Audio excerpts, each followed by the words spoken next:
And back now with Sunday House Call and the doctors. You know, they're marketed as a safer alternative to regular cigarettes. But does that mean that e-cigarettes are risk-free? Dr. Samadi, is this the answer to everyone who's smoking? Eric, what do you think? I think you gave it away. I think it's a misconception to say that cigarette is not safe. We already know that. We already have worked so hard for decades to reduce the number of cigarette smokings. Now to say that this is safe, it's a misconception, and people have to be careful. This is good for somebody who's a real heavy smoker, has tried everything, can get off and cannot quit. Then I can see how they can use this on the way out toward quitting. But by having this in the market, you're encouraging kids. The whole oral fixation of having some of this, the number of high school students using this is doubled over the last couple of years. And I think that's going to take that generation back to the smoking zone. I'm against it. It's not FDA regulated. Now, they're saying that there's no tar, there's no carcinogens, it's all nicotine. We don't know how much nicotine is there. There are 250 different brands. Each one of them may have different amount of nicotine in it, not regulated, and there are toxics in there.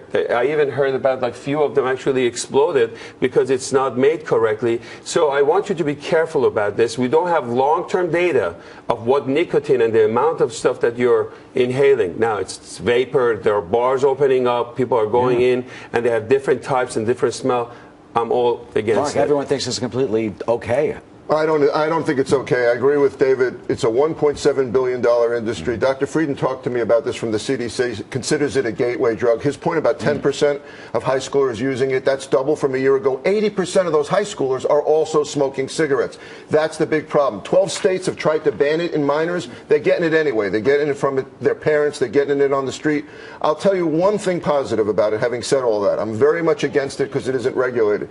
If it were in the physician's hands, which it's not, if it were in the doctor's hands, there was a study that just came out of Britain in Lancet that showed it is as effective as the patch. And it is an overall smoking cessation where you're literally putting it in your mouth like a cigarette.